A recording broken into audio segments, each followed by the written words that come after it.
बिस्मिल्लाहिर्रहमानिर्रहीम। डॉक्टर जवेरिया बतूल मैं बात कर रही हूँ और आज हम ना पीडा को पढ़ रहे हैं। इसमें ये जो हमें टीचर थे जिन्होंने पढ़ाया है और ये पीडा है। पीडा बेसिकली एब्रीविएशन है पंजाब एम्प्लॉय, क्योंकि हम पंजाब के एम्प्लॉय हैं। Efficiency discipline and accountability act, यानी हमारी एफिशिएंसी को देखते हैं, हमारे डिसिप्लिन हम ठीक जा रहे हैं या नहीं, और अकाउंटेबिलिटी एहतसाब को कहते हैं, यानी हमारा कोई भी गलत हो गया तो एहतसाब हो गया। इसका मदर लॉ सेक्शन 15 आपने याद रखना है। और ये CSA एंड CS जो है ना, ये मैं आपको बताती हूँ रूल्स 1974। CS का मतलब है चेंज इन सर्विस रूल जो थे, ये बाद में आगे आपको आगे बताती हूँ क्या है। तो ये जो है, ये उन्होंने जो ट्रेनिंग करा रहे थे उसका नाम लिखा हुआ है। ये हमारी ट्रेनिंग नहीं, हमारी PLT ट्रेनमेंट है, कॉलेज लीडरशिप डेवलपमेंट। ये कोई और प्रोग्राम था। बहरहाल पीडा आपने याद रखना है इसका मीनिंग। और ये मैं आपको CSA एंड CS रूल्स 1974, यानी 1974 में पीडा के रूल स्टार्ट हुए थे और फिर ये अपडेट होते गए हैं। सेक्शन 15 उसकी मदर लॉ है, उसके बाद ये चेंज होते गए हैं, वो मैं आपको बता देती हूँ। अच्छा, अब ये है law must support every step of civil service, यानी लॉ कोई कानून होगा तो फिर हमारा सारा काम चलेगा कि उसी कानून की बेस पे हमारी अपॉइंटमेंट होगी, हमारी सीनियरिटी होगी, हमारी प्रमोशन होगी, हमारी पेंशन होगी।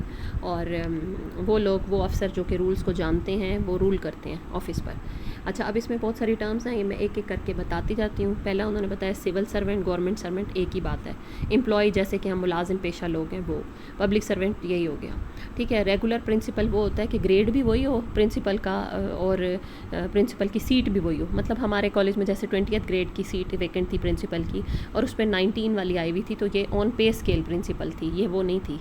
तो रेगुलर प्रिंसिपल होगा। 20th की जब सीट की प्रिंसिपल आई है ना, वो रेगुलर प्रिंसिपल थी हमारी। तो DDO क्या होता है? ड्राइंग एंड डिसबर्सिंग ऑफिसर, जो पैसे निकलवा सके, यानी जो हेड होगा ना, सम टाइम जो आर्जी लगते हैं ना, उनको 6 महीने के लिए DDO पार दे देते हैं, तो DDO होता है ड्राइंग एंड डिसबर्सिंग ऑफिसर, जो पैसे निकलवा सकता है। अच्छा, अब ये जो मैं आपको बता रही थी ना मीनिंग, ये फाइनेंशियल कैटेगरीज ऑफ ऑफिशियल, पहले जो है 1 2 3 4 इस तरह हमारी कैटेगरीज बनाई हुई हैं पैसे निकालने के हिसाब से, 1 ये 2 ये 3 4, वो हमें यहाँ पे इधर इतना ज़्यादा नहीं बताया हुआ। तो अब चेंज इन क्लास हो गया, अब हमारी जो है ना वो नॉमेनक्लेचर थोड़ा चेंज हुआ है। अब अपॉइंटिंग अथॉरिटी कौन है? वो जो हमें अपॉइंट करती है। वो आगे बताएंगे कि प्रिंसिपल जो है 1 से 3 ग्रेड तक अपॉइंट कर सकती है और डायरेक्टर कितने अपॉइंट कर सकता है, ठीक है। कंपिटेंट अथॉरिटी जो हमारी जो अपॉइंट करेगी वही कंपिटेंट अथॉरिटी होगी, जिसको जो अपॉइंट करने वाली है वो उसका कंपिटेंट अथॉरिटी है। फिर authorized officer, some time competent authority busy है, जैसे CM कंपिटेंट अथॉरिटी है हमारी, या CM ने हमें लगाया है, तो CM बिजी है तो वो किसी चीज़ बंदे को ऑथराइज़ कर देगा कि जाओ तुम मेरे केस को डील करो, तो वो ऑथराइज्ड ऑफिसर होगा। फिर हेयरिंग ऑफिसर जो इंक्वायरी को आके सुन रहा होता है वो हेयरिंग होता है। प्रोब का मतलब होता है जांच पड़ताल करना। प्रोब ऑफिसर सबसे स्टार्ट में जो है ना, प्रोब ऑफिसर आएगा, वो जायज़ा लेगा, प्रोब कमेटी बनेगी और वो प्रोब रिपोर्ट बनाएगी। फिर वो जब वो कहेगी कि चलो जी इसको माफ़ करना है, ठीक है, या इसको जुर्म साबित हो गया, ठीक है, अगर तो बहुत जालिम किस्म का जुर्म है तो वो साबित हो गया, वहीं पे उसको हो गया जुर्म, उस पर लग गया, लेकिन पेनल्टी लग गई। लेकिन अगर वो समझ नहीं आ रहा, बस जनरल उन्होंने सारी रिपोर्ट इकट्ठी की है, पेश की है, तो इंक्वायरी लग गई है, फिर उसका एक इंक्वायरी ऑफिसर होगा, वो भी असाइन करेगी कंपिटेंट अथॉरिटी, ठीक है, वो करेगी, वो हमें जो है ना वो भी करेगी और इंक्वायरी कमेटी बन जाएगी और फिर वो एक अपनी रिपोर्ट पेश करेगी। फिर है रिकमेंडेटरी नेचर और डायरेक्टरी नेचर, ठीक है। क्या उन्होंने रिकमेंड किया है? इन 2 तरह के लोग हो सकते हैं, एक इनोसेंट एंड प्रूव्ड गिल्टी, यानी कि तब तक तुम, हर बंदा जो है वो इनोसेंट ही कहलाता है जब तक उस पर जुर्म वो नहीं हो जाता, तो हम उसे कहते हैं क्रिमिनल मैटर्स, ठीक है।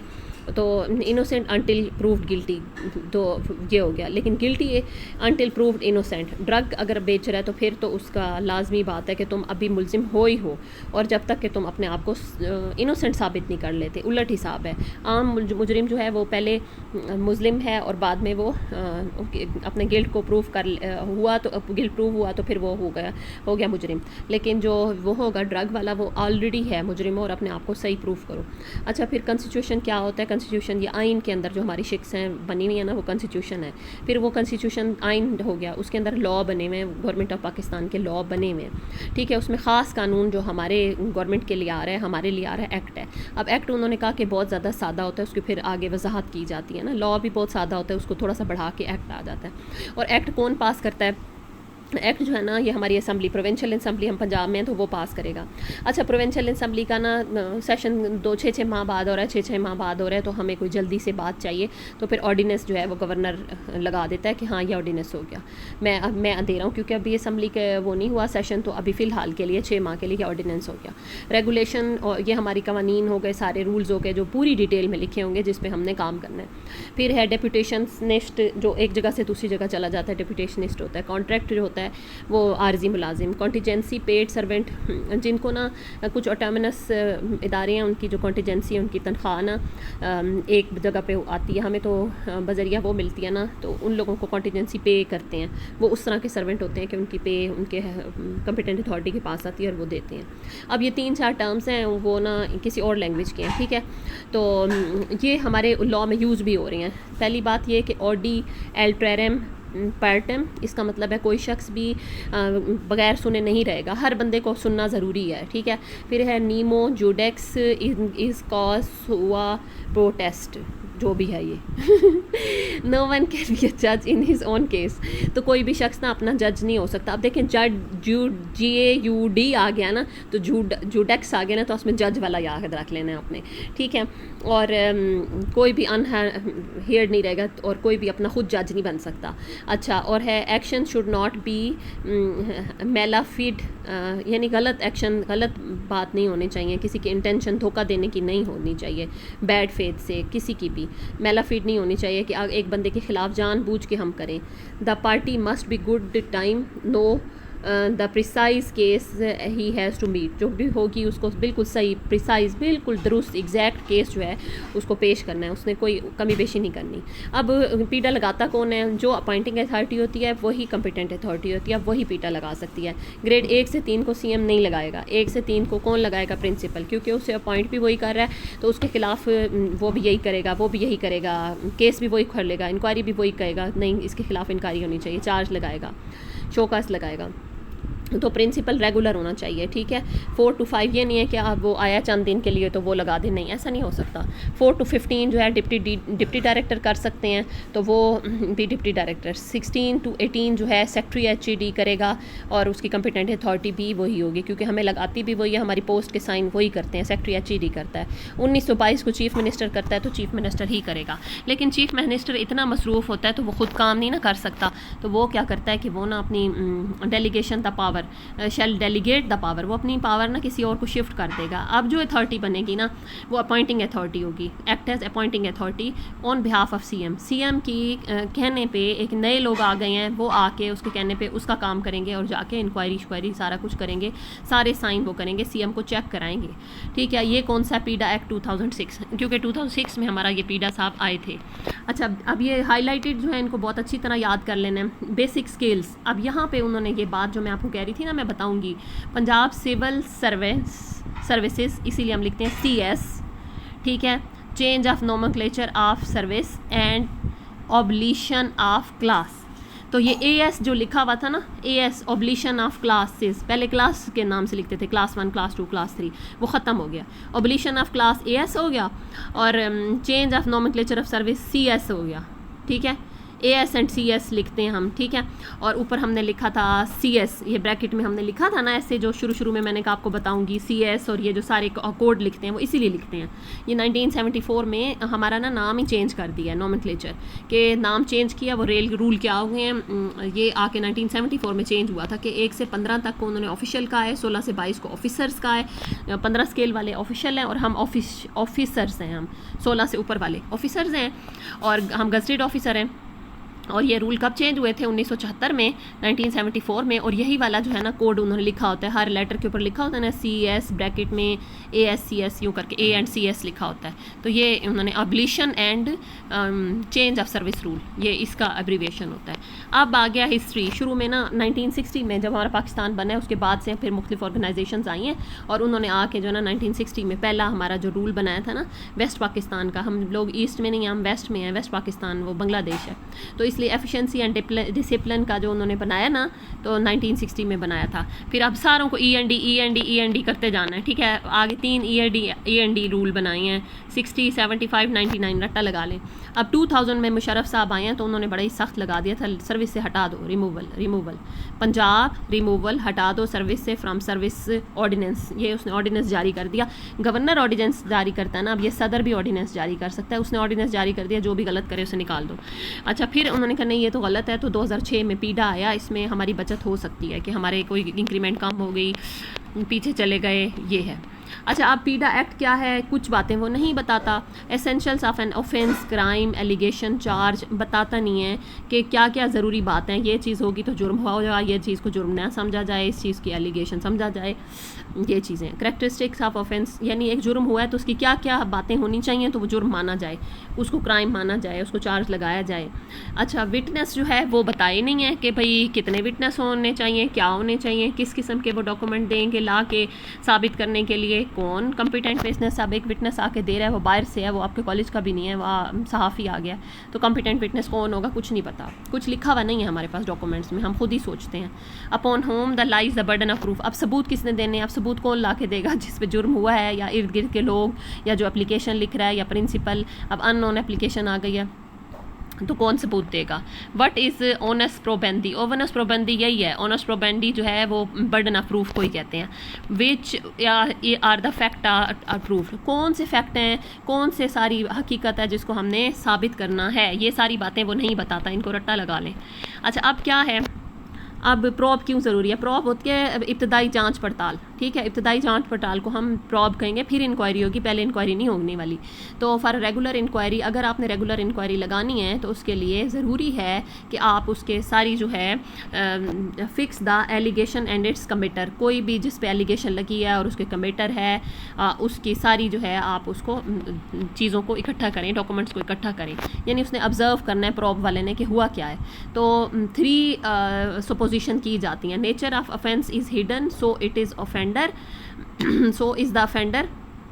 कोई बंदा आया, ये जुर्म है, एक बंदा था ये आके ना हमारा एसी चोरी कर गया, तो एसी की चोरी का तो हमें पता है, तो हमें नहीं पता कि कौन बंदा है, कौन चोर थे, अब इसकी जायज़ा लेना है कि पीएन था, कौन था, हमें कुछ भी नहीं पता। The offence is known but the offender is not known. अच्छा, ये भी नहीं पता, पहले में तो ये भी नहीं पता कि जुर्म क्या हुआ था और बंदे कौन थे, ठीक है, और दूसरे में हमें ये भी नहीं पता, जुर्म तो पता है एसी उठ गया है, ठीक है, ये नहीं पता कि बंदे कौन थे। अच्छा, ऑफेंस एंड ऑफेंडर दोनों पता है, अब ये भी पता है कि एसी चोरी हुआ और ये भी पता है कि फ़लाँ मुलाजिम ने चोरी किया है। तो इस तरीके से ये 3 बातें हैं, आसान सी बातें हैं कि हमें चोरी का भी पता ना हो, चोर का भी पता ना हो, और ये दूसरा ये सारा कुछ ना। अच्छा, अब आ गया rational principle of nature, 1 is rewarded for the 1 deeds and punishment and misdeed. कोई भी चीज़ है ना उसको दिया जाएगा, उसकी पनिशमेंट दी जाएगी, जो उसने बुरे काम किया उसको सज़ा मिलेगी। गवर्नमेंट सर्वेंट को एक पुअर मैन मनी से दी जाती है, गरीब आदमी की तनख्वाह गरीब आदमी से टैक्स जमा करके उसको देते हैं। सिविल सर्वेंट जो है डिलिक्वेंट, यानी छोटे छोटे जुर्म इन परफॉर्मेंस, ये डिलिक्वेंट जो है इसका मतलब होता है छोटे छोटे क्राइम जो कर रहा है अपनी प्रोफेशनल रिस्पॉन्सिबिलिटी में, देर से आ रहा है, ये सारा कुछ हो रहा है, इस सारे की अकाउंटेबिलिटी होगी। द रेशनल इंट्रोड्यूसिंग, वो यही बात बता रहे हैं, छोटे जुराइम का मुर्तकिब हो रहा है तो इसकी वो होगी। तो उन्होंने बताया the rational of introducing inquiry rules has remained reformative rather than punitive, ठीक है। अच्छा, बात यह है कि ये जो रूल्स इसलिए बनाए गए हैं भाई तुम लोग अच्छे हो जाओ, रिफॉर्मेटिव हो जाओ, और ये नहीं है कि उन सज़ाएँ मिल रही हैं, ठीक है। अब क्या है, the measure of initiator of prop and inquiry. अब प्रॉप पहली चीज़ है, इंक्वायरी बाद की चीज़ है। 2 मेजर जो है चीज़ें शुरू कर सकती हैं। Knowledge of administrative officer the competent authority, एक बात है कि जो कॉम्पिटेंट अथॉरिटी को खुद ही पता चल गया बंदा गायब है, 6 दिन से आ ही नहीं रहा, या information placed before the administrative competent authority, या किसी और ने रिपोर्ट दी कि ये बंदा वहाँ जाके तकरीब कारी करके आया, किसी और की रिपोर्ट है, कोई अखबार की खबर है या जो भी। एक तो उसके खुद नॉलेज में आ गया प्रिंसिपल के, एक ये कि किसी ने आके उसे बताया और आके सबूत ला के दिए।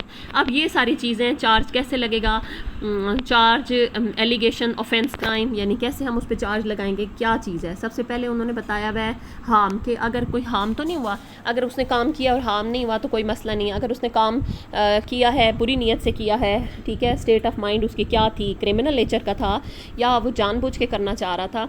अच्छा, ये मेंस रिया का मतलब स्टेट ऑफ माइंड उसकी क्या थी, क्या करना चाह रहा था, वो जानबूझ के क्रिमिनल करना चाह रहा था या उससे वाज गलती से टूट गया।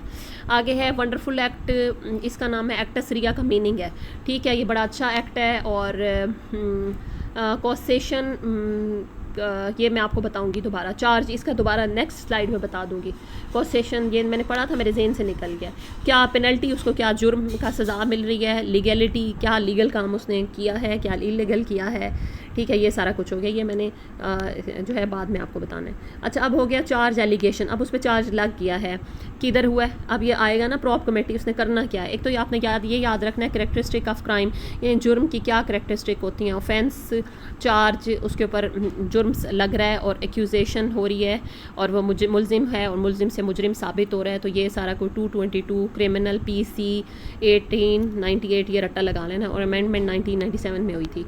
अब वो क्या कह रहा है, किस जगह पे हुआ है, कौन बंदा था, किस तरह से किया है उसने, टाइम क्या था और क्या चीज़ हुई है, ये सारी चीज़ें उस चार्ज में उसने ऑब्जर्व करके चली जानी है, ठीक है। आगे who may be the witness, अब विटनेस कौन होगा, QSO 1948, ये विटनेस के लिए जो बना हुआ है ना, QSO 1948 रूल है। एक पर्सन जो कि क्वेश्चन को अंडरस्टैंड कर सकता है और सही जवाब भी दे सकता है। एक person who can understand a question and can rational answer can be competent witness. Competent witness वो होगा जो कि ये ना हो पागल सा हो, सही सलामत बंदा हो और सही समझ के जवाब भी दे सकता हो।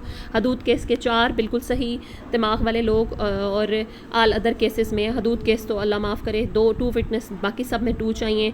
अगर 2 आदमी और 1 आदमी जो है वो फाइनेंशियल पैसे हैं तो 3 हो गए हैं, 2 आदमी 1 औरत हो गई है। और क्रिमिनल केस है तो 1 अकेला विटनेस ठीक है। और डायरेक्ट विटनेस और डायरेक्ट विटनेस के सीधा खुद ही कॉम्पिटेंट अथॉरिटी ने देख लिया कि तुम तो गायब थे, और इनडायरेक्ट यानी किसी ने उसे बताया। अच्छा, एक बात, ओरल विटनेस कभी नहीं मानी जाती। ज़बानी कोई कह दे ना कि भाई ये जुर्म हुआ, ये हुआ, ये हुआ, कोई नहीं, बस इसको ख़त्म कर दें, ज़बानी हमने नहीं मानना। डॉक्यूमेंट्स देने हैं, अगर असल डॉक्यूमेंट होगा उसे हम कहते हैं प्राइमरी डॉक्यूमेंट। सेकेंडरी डॉक्यूमेंट अगर आपने फ़ोटोकॉपी करा के दी है तो उसे अटेस्ट करके साथ लगाएं, वो सेकेंडरी डॉक्यूमेंट होगा। पब्लिक डॉक्यूमेंट जो गवर्नमेंट ने खुद इशू किया होता है तमाम वो। प्राइवेट डॉक्यूमेंट जो कि गवर्नमेंट ने इशू नहीं किए वो, ठीक है। और इस सारी चीज़ को हम कहते हैं burden of proof. Burden of proof को लैटिन ज़बान में कहते हैं ओनस ऑफ प्रूफ या ओनस प्रोबंदी, यानी बर्डन ऑफ प्रूफ इसे कहते हैं। और ये सारा जो कानून लिखा हुआ है ना, जो रूल एक्ट लिखा हुआ है वो ये है ओनस प्रोबंदी U/S 117 ऑफ QSO का मीनिंग बताऊंगी आपको। तो ये सारा कुछ हो गया। अब क्या हुआ, N accused is the favourite child of law. एक मुजरिम जो होता है ना वो कानून का सबसे बेहतरीन लाडला प्यारा होता है, वो चाहते हैं इसे बचाना ही बचाना है। तो provision of document on which of allegation is are based, वो डॉक्यूमेंट दे, उससे बाकायदा उसको बात सुने, हेयरिंग करें। और charge of inquiry, change of inquiry officer, अब वो कहता है मैं नहीं पसंद करता इन लोगों को, ये मेरे पहले ही दुश्मन है, तो इन लोगों को चेंज करते हैं। तो बेस्ड ऑन कोगेंट रीज़न, वो बहुत सी रीज़न से वो कह सकता है।